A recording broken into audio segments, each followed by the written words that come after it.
Planning बहुत ही important है और आपको जानकर ये खुशी होगी इसका लगभग 50% पार्ट इस साल आपके सिलेबस से हटा दिया गया है। टाइप्स ऑफ प्लान पूरी तरह से आपके सिलेबस से हटा दिया गया है और वो बहुत टिपिकल प्लान,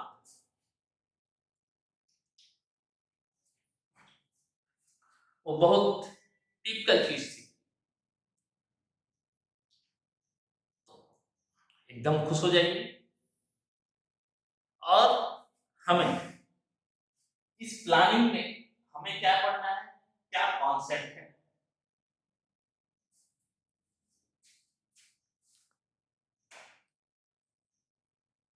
इसके फीचर्स क्या है, इंपॉर्टेंस क्या है, प्रोसेस क्या है, लिमिटेशन क्या है। Process is very important. अब planning is the basic function of management and with a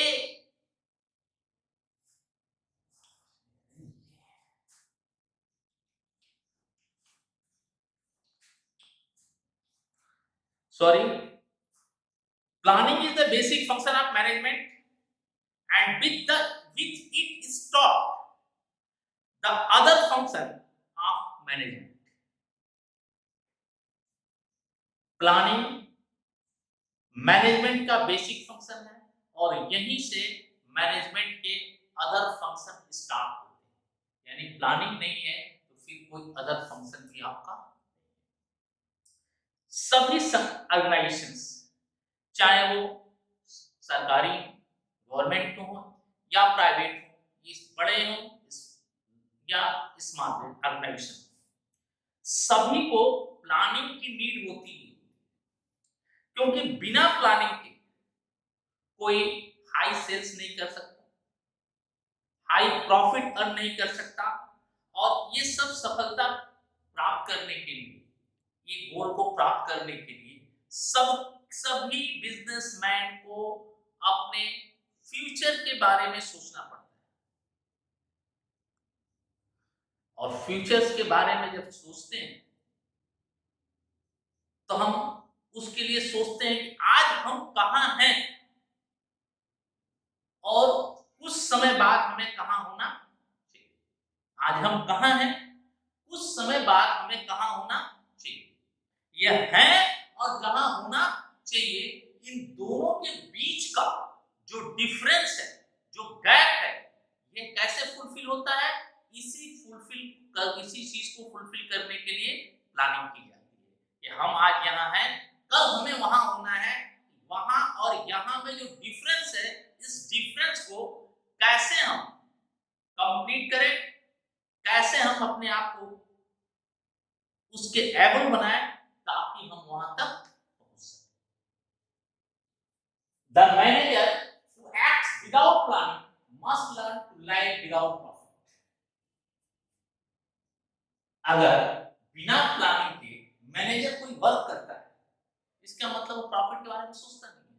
और बिजनेस का मेन ऑब्जेक्टिव क्या है कि अपने पास जो रिसोर्सेस हैं, उस रिसोर्सेस को इस कॉम्बिनेशन से यूटिलाइज करना ताकि मैक्सिमम हम प्राप्त कर सकें। If you fail to plan, you plan to fail. You plan to fail. It refer to thinking beforehand. It refer to thinking beforehand. अब क्या है कि हमारे पास क्या रिसोर्सेस, उस रिसोर्सेस का हम अपने ऑब्जेक्ट को, गोल को अचीव करने के लिए कैसे यूटिलाइज करें। तो इसमें चार चीजें होती हैं। What is to be done, how is done, when is to be done, and by whom is to be done. What is to be done, how is to be done, when is to be done, and by whom is to be done. कब करना है, कहां करना है, कैसे करना है और किसके लिए करना है। इस सबका जो कॉम्बिनेशन है, ये कॉम्बिनेशन हमें प्लानिंग की उस अवस्था में पहुंचाता है कि हमें आज यहाँ है तो कैसे हम वहां तक पहुंचे, कौन कौन सा स्टेप लें ताकि हम अपने टारगेट को अचीव कर सकें, अपने ऑब्जेक्ट को फुलफिल कर सकें। और इन डिफिनिशंस के देखने के बाद हम अगर इसके नेचर, इसके फीचर्स या कैरेक्टर पर जाए तो सबसे पहला है focus to achieving object. Management का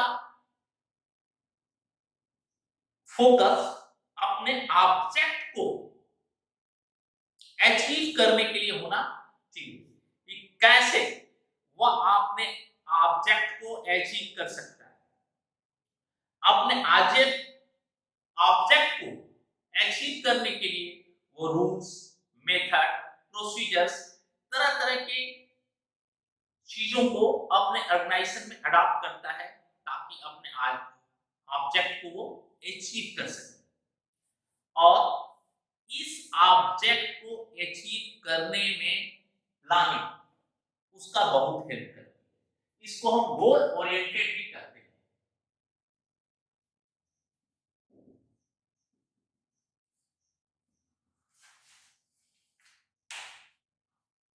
इसे हम गोल ओरिएंटेड भी कर सकते हैं। अगर सपोज करें, अगर हमें एक हमारा उद्देश्य है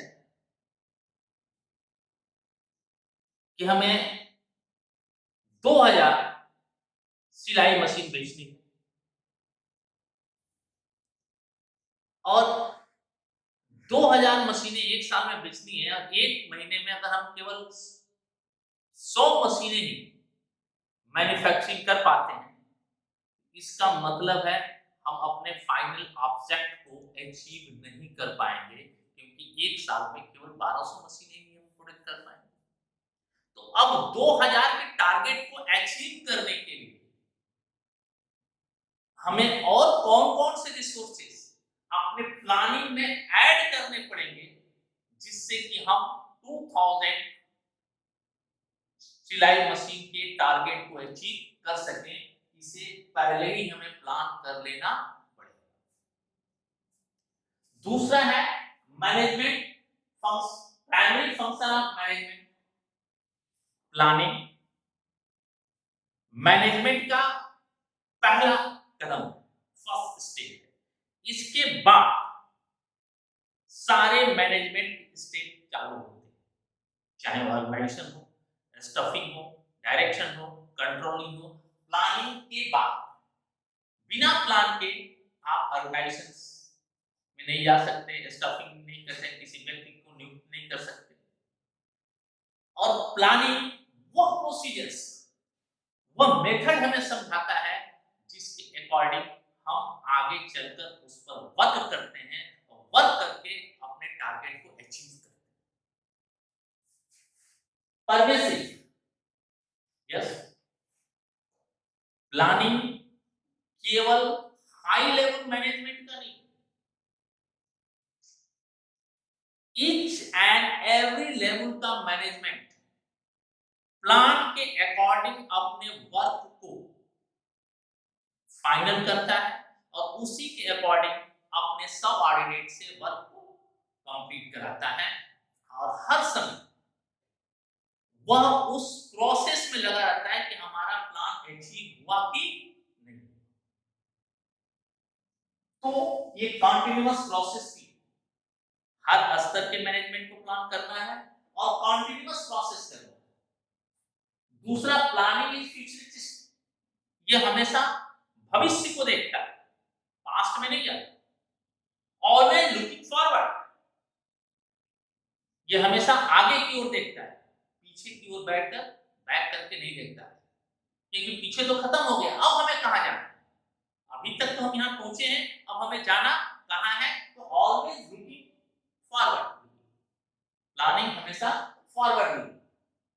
दूसरी चीज, इन्वॉल्व डिसीजन मेकिंग। यस, इसमें निर्णय लेना शामिल है।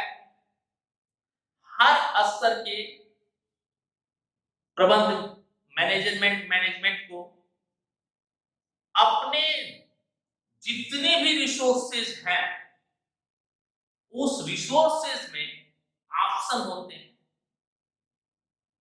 कई सारे ऑप्शन को देखना, उस ऑप्शन में हम कहां फिट होते हैं, कौन सा ऑप्शन हमारे लिए बेटर है, कौन से ऑप्शन को चुनकर हम अपने रिसोर्सेज का यूटिलाइज करके अपने गोल को अचीव कर सकते हैं।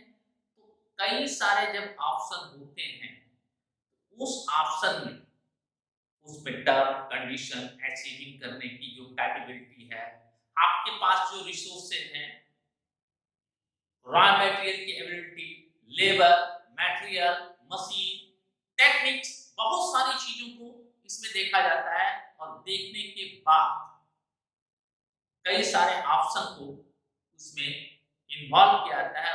उस ऑप्शन में से कई अल्टरनेटिव छांटे जाते हैं, जो हमारे काम लायक नहीं है उनको बाहर कर देते हैं, और जो हमारे गोल को अचीव करने के लिए उसमें से कुछ ऑप्शन बच जाते हैं। फिर उस ऑप्शन पर हम डिस्कस करते हैं, डिस्कस करके उसके लिए जो बेस्ट हमारे लिए ऑप्शन होता है उसको अल्टरनेटिव वे में चूज करते हैं। ये डिसीजन मेकिंग का काम है। कई बार कुछ ऐसी चीजें होती हैं जहां ऑप्शन ही नहीं, जैसे मान लीजिए कहीं से कोई टेक्नोलॉजी लेनी है और फॉरेन से टेक्नोलॉजी लेनी है, और उसका राइट केवल एक बंदे के पास है, एक्स के पास है। तो आपको उस टेक्नोलॉजी को लेने के लिए एक्स के पास ही जाना है, चाहे जितने भी लोग, जितने भी ऑर्गेनाइजेशन उस तरह के वर्क करके एक्स के पास ही जाएंगे, आपके पास दूसरा ऑप्शन नहीं है।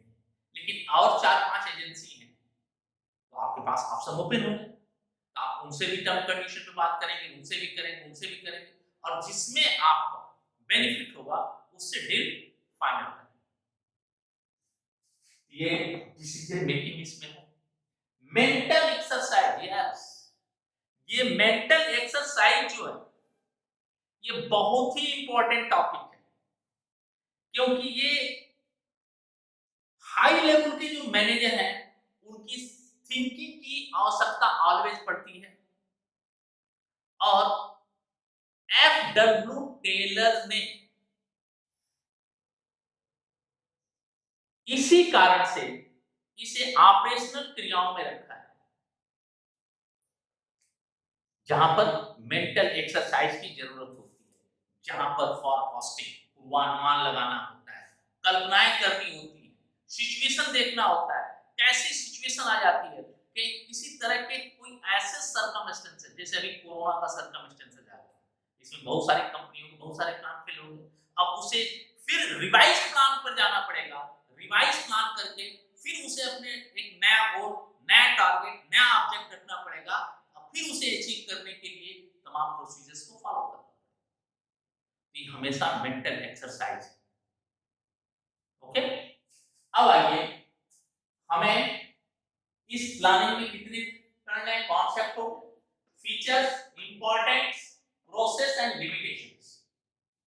इस प्लानिंग में चैप्टर में जो प्राइमरी फंक्शन है मैनेजमेंट का, इसमें प्लानिंग के केवल 4 पॉइंट्स को हमें डील करना है। इसका कॉन्सेप्ट क्या है, कॉन्सेप्ट मैंने आपको समझा दिया। ये हमेशा फॉरवर्ड मूव करता है, बिना प्लान के हम कुछ चीज सोच नहीं सकते। प्लानिंग के द्वारा ऑब्जेक्ट फिक्स होते हैं, ऑब्जेक्ट के द्वारा कंटीन्यूअस उस प्रोसेस के द्वारा हम उस थिंकिंग करते हैं, उस टारगेट ऑब्जेक्ट को गेन करने के लिए हम तमाम तरह के अपने रिसोर्सेज जो हैं कई सारे अल्टरनेटिव में से चॉइस करके अपने प्रॉफिट को मैक्सिमाइज करते हैं। जिसके पास प्लान नहीं होगा वो कहां है, कौन सा, सब दिशा भ्रमित हो जाएंगे।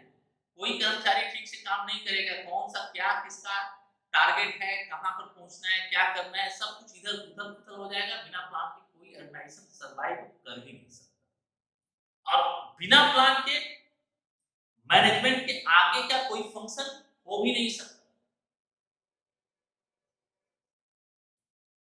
इसीलिए कहा गया कि what is to be done, how is to be done, when is to be done, and by whom is to be done। क्या करना है, कब करना है, कैसे करना है और किसके द्वारा करना है। तो फीचर्स के 4 पॉइंट हो गए, 7 पॉइंट। अचीविंग ऑब्जेक्ट या goal oriented, primary function of management, pervasive continuous process, planning in always looking forward, involve decision making, mental exercise। आइए इंपॉर्टेंट सिस्टम, इंपॉर्टेंस का डिस्कस तो हम लोगों ने कर ही लिया। क्यों? इसलिए कि प्रोवाइड डायरेक्शन, पहले से प्लान आपके पास है तो अपने सब ऑर्डिनेट को आप दिशा निर्देश दे सकते हैं, और सभी कर्मचारियों के प्रयासों से आप उस डायरेक्शन को देकर अपने गोल को अचीव कर सकते हैं। प्लानिंग क्लियर होनी चाहिए, उसमें कहीं ऐसा नहीं रोल होना चाहिए ताकि जो सब ऑर्डिनेट हैं उनमें किसी भी प्रकार का कोई कंफ्यूजन। तो प्लानिंग क्लियर होनी चाहिए और ये अपने सब ऑर्डिनेट को डायरेक्शन प्रदान करता है। Reduce risk and uncertainty. Yes, कई बार ऑर्गेनाइजेशंस को कई सारे सर्कमस्टेंसेस या सिचुएशंस जिसकी उसने कल्पना नहीं की है उसका सामना करना पड़ता है। ये जो मैनेजमेंट है, इन्हीं अनिश्चित सर्कमस्टेंसेस में अपने प्लान को रिवाइज करते हैं, प्लान को रिड्यूस करते हैं, और उससे होने वाले नुकसान से भी पहले से प्लान है उसको सोचते हैं, और ये पिछले घटनाओं से सबक लेकर आगे की चीजों पर अपने आप को भविष्य में कैसे करना है इस चीज का डिसीजन लेते हैं। कई बार प्लान में कोई अप्रत्याशित जोखिम रिस्क आ जाता है, जैसे कोरोना आजकल है, तो सबको तो चेंज करना पड़ा, सब लोग, ये रिस्क फैक्टर भी है, और सारे लॉकडाउन में सब कुछ इधर उथल पुथल हो गया है, सारे इकोनॉमिक सिचुएशंस जो हैं वो चेंज हो गए हैं। तो हर ऑर्गेनाइजेशन को इसके अनुसार अपने प्लान को, जो अनसर्टेनिटी है, इसे कम करने में, प्लान अगर है आपके पास, इसे कम करने में आपको हेल्प मिलेगी। Reduce overlapping and wasteful activities. जो ओवरलैपिंग है,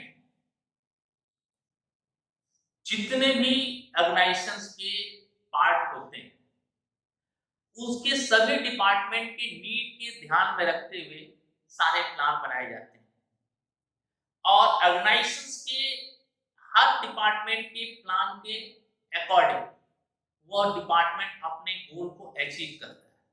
सभी डिपार्टमेंट में कोऑर्डिनेशन का होना जरूरी है, और चाहे मैनेजर स्तर के वर्कर हो चाहे नॉन मैनेजर स्तर के हो, सबको प्लान के अनुसार अपने एक्टिविटीज को करना होता है ताकि गोल को अचीव कर सके। और इसमें जब प्लान के अकॉर्डिंग है, ओवरलैपिंग भी नहीं होगी, कोई वेस्टफुल एक्टिविटीज नहीं होगी जिससे कि ज्यादा नुकसान होने की पॉसिबिलिटी है।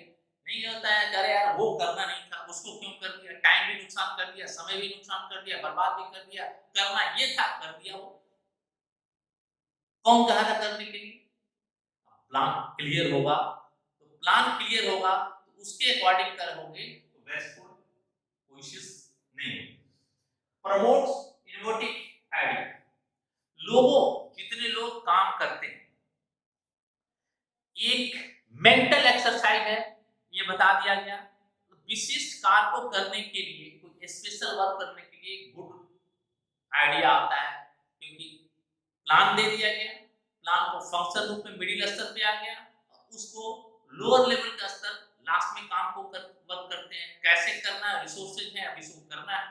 तो कई सारे नए नए आइडिया आ जाते हैं लोगों के सामने कि इसको इस तरह से करें। जैसे पहले क्लास में पढ़ाई होती थी, अब जब ये सिचुएशन आ गया तो नए आइडिया आ गया कि ऑनलाइन क्लास चल जाए, अरे यार नेटवर्क प्रॉब्लम है तो वीडियो डाउनलोड कर दें। तो नए नए आइडिया इसमें डेवलप होते हैं।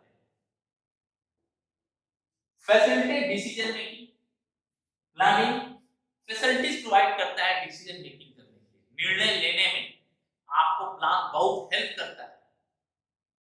कई बार प्लान को चेंज भी करना पड़ता है, कई बार उसी प्लान को उसी अकॉर्डिंग रिजिडिटी जो है उसको आगे बढ़ता है। Establish standard for control, plan रहेगा तो कंट्रोलिंग पावर जो है वो एस्टैब्लिश होगी, क्योंकि प्लान के अकॉर्डिंग वर्क हो रहा है कि नहीं हो रहा है, उसके अकॉर्डिंग उस स्टैंडर्ड की क्वालिटी के अकॉर्डिंग प्रोडक्शन हो रहा है कि नहीं हो रहा है, चाहे सर्विस उसी के अकॉर्डिंग प्रोवाइड हो रहा है कि नहीं हो रहा, ये सारी चीजें प्लान रहेंगी तभी आप कंट्रोल कर सकते हैं, तभी आप इसको देख सकते हैं, तभी आप स्टेप बाय स्टेप सोच सकते हैं कि हम अपने ऑब्जेक्ट को अचीव कर पा रहे हैं कि नहीं कर पा रहे। Clear? Okay, next 2 point next video. Thank you.